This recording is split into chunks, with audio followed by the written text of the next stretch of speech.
Alright, welcome back. In this particular video, we're going to consider what is called the measure of central dispersion. Okay, so don't forget, in the previous class we talked about central tendency, right? We've talked about central tendency, where we use an example of a first year college students, where we have most of them being having the age around 21 years, so it could be plus 1 or plus 2 or something like that, or maybe minus 1 or minus 2 or something like that. Okay, so a student could be say 19 years, a student could be say 18 years, or maybe 20 years, something like that, or a student could be say 22 years or 23 years or 24 years or something like that. Okay, so you can see that they all cluster around a certain central number, 21 in this case, right? So on this is what we refer to as the central tendency. Okay, in this particular lesson, we're going to consider how far these numbers are from this central number. All right, so if we have, for instance, we have our central number, say 21, right? If we have our central number 21, then we want to see how all the other ages are far from this 21. So someone could be say 25 years, someone could be say 19 years, someone could be say 24 years, someone could be 23 years, someone could be say 18 years, right? Someone could be 22 years, someone could be say 17 years, or something like that. So we want to see how far these points are dispersed from the central tendency, how far they are dispersed from these central points. All right, we want to see how far all the other points are dispersed from this central points. Right, so that is what we are going to measure, and that's the measure of dispersion. We want to measure how dispersed these numbers are.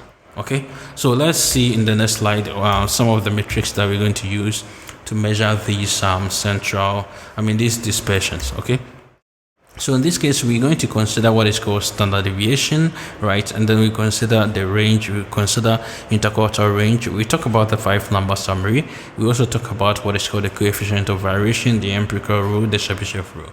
All right, so let's take these one by one and then see what they actually mean. All right, so as I said, the measure of dispersion is nothing but it measures the extent of the dispersion or spread of the distribution around the central tendency. All right, so in our case, we have for age, how far are the other ages from this central number. All right, so that's the measure that we're going to measure. That's the measure of dispersion in this case. Okay, so let's move on and then take these one by one. Now, before we talk about the standard deviation, right? Before we talk about the standard deviation, let's first talk about what is called the variance. Okay, let's talk about what is called the variance. So if we talk about the variance, variance is nothing but it just measures how far each of the values, right, in the data point are from the mean. Okay, it just measures how far each of the data points are from the mean. So if we have the mean age to be 21, how far, if we have the mean age to be 21, okay, this is 21. So how far are each of the other ages from this 21? All right, so someone could be 25, someone could be 19, someone could be 18, someone could be 22, okay, someone could be say 24, right, someone could be 20. So how far are these the ages from this mean age, right? Okay, so that's what we are going to use the variance to actually measure in this particular case. Okay, now we have a formula for this, right? We have a formula for this. So if we take for instance the age, right? The age, let's say X represent the age of the students, right? So the students, some could be say 24, some could be say 22, some could be 19, some could be 18, some can be 25, right? And so on and so forth. Okay, so what we can do is to actually find the mean of these ages, right? So let's say in this case, we're going to find the summation of X. That's actually going to give us the summation of all these ages that we have. All right, then we divide it by the total, right? The total is going to give us n. All right, that's the total number of students that we have, right? So if, for instance, we sum all these ages, we get say 500, right? We divide it by the total. Maybe the total is going to be like 30 or maybe 50 or something like that. We divide it by that. Now this one is going to give us our mean. We're going to get a mean. So what we're going to do is that we pick each of these points. So for instance, 24 minus the mean, right? Minus the mean.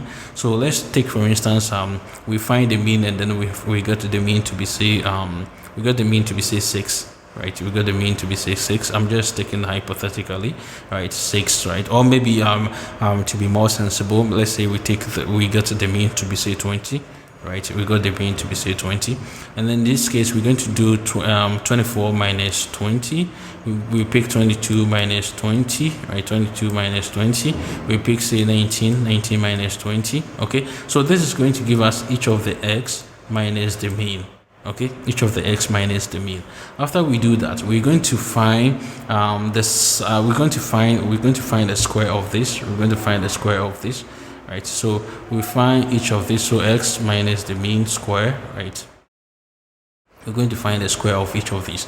So for instance, 24 minus 20 is going to give you 4, so we have 4 squared. So 22 minus 20 is going to give you say 2, so we find 2 squared, right? So we do that for all of them, right? And then at the end of the day, we find the sum of everything. So we find the sum of the x minus the x bar squared that we're talking about. We find the sum of that, then we divide it by the total number. So in this case, if for instance we have the total number to be say 50, right? Whatever n will be, if it is 50, we divide it by that. Okay, so this is going to give us what is called the variance, right? It's going to give us what is called the variance. That's specifically what we do. This is going to give us how far each of the data points, right? How far each of the data points are from the mean. Okay, how far each of the data points are from the mean. There's one thing that you need to also take note of, that we squared each of the items over here, right? So what happens is that if you square each of the item over here, now they move from their original unit, right? The original unit that we are measuring them, right? The original unit that you are measuring them. So in this case, we're having years of students, right? So 24 years, 22 years. But if you square your items, you are moving away from the original years that you have, right? So in order to get back to the original units, right? In this case, we have it to be years. In order to get back to that, we find the root, right? We find the root of this. We find the root of this. Okay, so that this root will take care of the square that we have. Okay, now if we do that, we now arrive at what is called the standard deviation. Okay, we now arrive at what's called the standard deviation. So the standard deviation is nothing but the root, right? It's just the root of the variance. Okay, it's root of the variance. So that's the square will take care of each other, so that we get to the original the original units as we had earlier on in our data. So in this case, we have 24 years, right? If we square it, we will not have it in years again, but in order to get back to the years again, we find the root of that, right? So the standard deviation and the variance are all measuring the same thing, just that the variance will give you in different units, right? The variance will put you in different units in order to get same units, right? You get different units in variance. In order to get same units, right? We use the standard deviation, which is root, which is root of the variance. Okay, which is root of the variance. So basically, that is what we have. That's just the difference between the variance and then the standard deviation. They all measure the same thing. That's how far each of the items are from the mean. Okay, so that is standard deviation for you, and that is variance for you, as we've talked about in the previous slide. Okay, so this is just a simple example of what we've discussed so far. We have the various x to be this, right? So let me actually change this. Okay, we have the various x. So in this case, we have 16, we have 15, 19, 15, 13, and then 18, right? So if we find the sum of that, or we find the summation of all these, we're going to get 99, right? We're going to get 96, right? Specifically, we're going to get 96. Then we divide it by the total. So in this case, we have 1, 2, 3, 4, 5, 6, right? So we divide it by 6, right? And then we're going to get 16, right? We're going to get 16. So 16 becomes our mean, right? So our mean here is equal to 16. Now, what we're going to do is to subtract the 16 from each of the points, right? So that's actually going to give you how far each of the points is from the mean. Okay, so 16 minus 16 will give you 0 here. 15 minus 16 is going to give you -1. 19 minus 16 is going to give you 3. 15 minus 16 will give you -1. 13 minus 16 will give you -3. 18 minus 16 will give you 2. Okay, then after that we find a square of that, right? Find a square of that, which is going to give you this. So 0 square is going to give you 0. 1 -1 square is going to give you 1. 3 square is going to give you 9. -1 square is going to give you +1, right? This is positive. And then -3 is going to give you 9, and then 2 square is going to give you 4. Okay, so after that what we can do is to find the summation of everything here, right? That is going to give you summation of x minus x bar, right? S bar square. So in this case we have 1 plus 9, which is 10, plus another 1, which is going to give you 11, plus 9 is going to give you 20, plus 4 is going to give you 24. Okay, then we divide it, right? You divide it by n, which is in this case, if this is a population, we just divide it by n, so we just divide it by 6. If it is sample, we divide it by n minus 1, which is going to be 24 divided by 6 minus 1. All right, so this is just like that. If we want a standard, so this is actually the variance. This is going to give us the variance. All right, if we want the standard deviation, then we find the root of this, right, to give us the standard deviation. Okay, to give us the standard deviation if we find the root of that. Okay, so this is just a simple demonstration of that. And as I said, we're not actually going to do this manual calculation.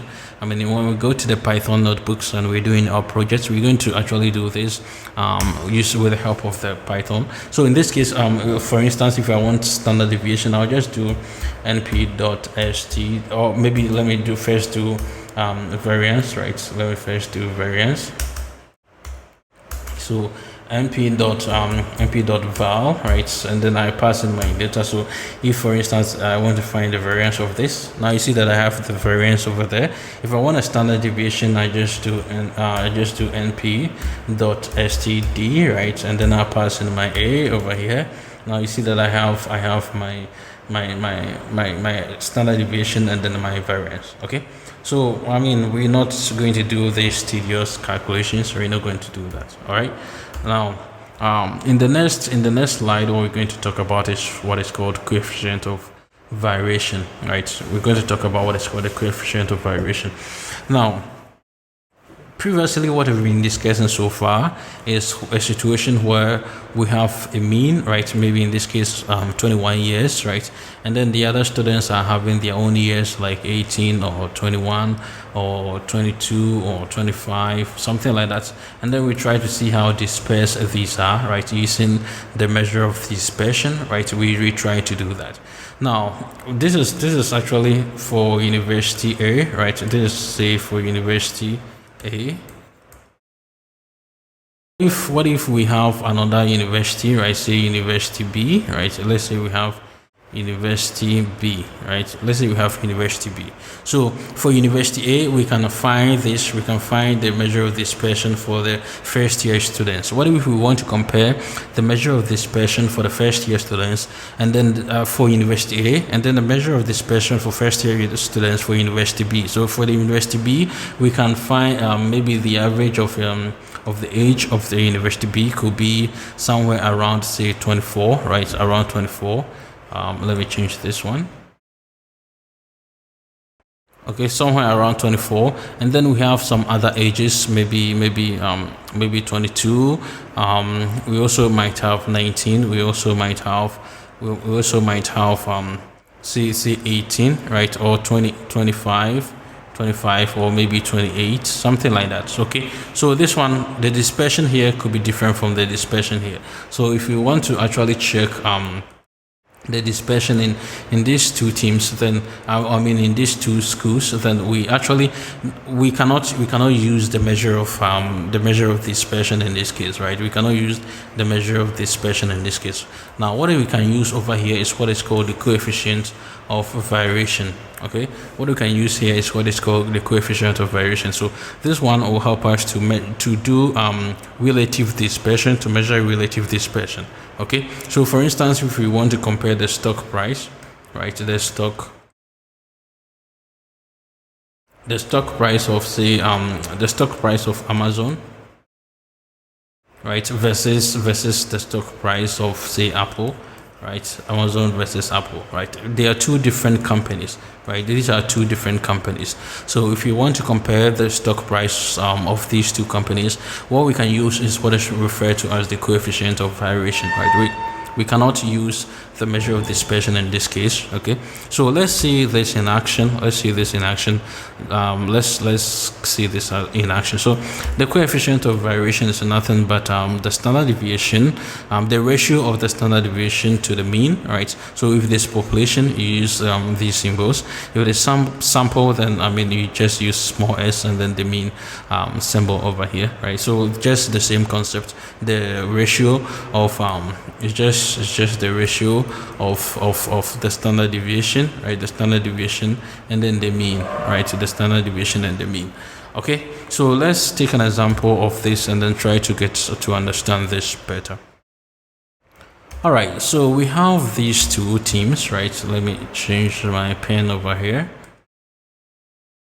We have these two teams, right? So we have Baltimore Bullets, right? Baltimore Bullets, and then we have Chicago Trailblazers. Okay, so these teams are going to play on Monday, right? And they have their weight, right? They have their weight being measured. So what we as analysts or data scientists we are interested in is the variation, right? Is the variation between the weights of these two teams, right? That's what we want to measure. Don't forget, these are two different teams that we want to measure the variation in their weights. Okay, so in this case, what will come in handy is the coefficient of variation, right? And don't forget, the coefficient of variation is the ratio of the standard deviation to the mean, right, of each of them. So what we're going to do is let me just call them team A and then team B. Okay, so in team A, which is Baltimore Bullets, right, they have Baltimore Bullets have a mean of 224. So their mean is equal to 224. Okay, with a standard deviation, right, a standard deviation of 18. Okay, right, standard deviation of 18. And then team B, right, the team B, which is Chicago Trailblazers, right, they have their mean to be this, which is 195. Okay, and then they have their standard deviation to be 12. All right, so this is the information that we have here. Now, can we measure the relative dispersion in the weight of these two teams? Right, can we measure that? Of course, we can do that using the coefficient of variation, right? With the help of the coefficient of variation, we can do that. Okay, now the coefficient of variation is the ratio of the standard deviation to the mean. So the standard deviation over here is 18, right? So we have 18 divided by 224, right? So if we do this, we will end up getting, this is 18 divided by 224. We'll end up getting something like 0.08. Okay, if you want to multiply this by 100 for it to be in a percentage form, then you're going to get 8%. Okay, in the same way, over here we can have 12 divided by 195, and this is actually going to give you something like 0.06, right? If you want to find it in a percentage form, you multiply by 100, you're going to get 6%. All right, so now you can see the variation over here, the dispersion over here. So team A is having 8%, team B is having 6%. So what does it mean? If we take the mean the mean weight of team A, right, we have 224. The variation is quite high as compared to team B. So maybe someone's weight could be as less as maybe 100, right? As less as 100 or 100 and say 30, right? So as less as that, or maybe as high as say 320, something like that. So it's actually, the dispersion is quite huge, right? The dispersion will be quite huge as against this 195, right? So over here, this 195, maybe the dispersion will not be that high. Maybe someone could be say 190 or maybe 180, right? It's not that far from the mean, right? Or maybe someone could be say 200, right? Or maybe 210, right? So it's not that far, right? It won't be, the dispersion won't be that far from from the mean, right?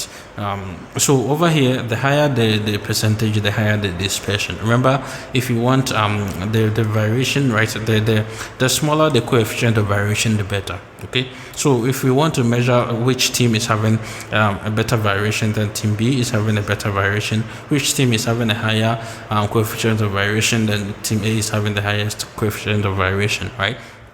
So basically, that is what the coefficient of variation will help us to actually measure, right? So I hope that you can apply this in other areas, like say the stock market pricing, right? You can actually apply this coefficient of variation to see the dispersion or the variation in the various stock prices of the various companies as well. All right, so this is basically what the coefficient of variation will help us to do, right? This is what it will help us to do. So in the next video, we're going to talk about what is called the box plot. All right, so see you in the next video.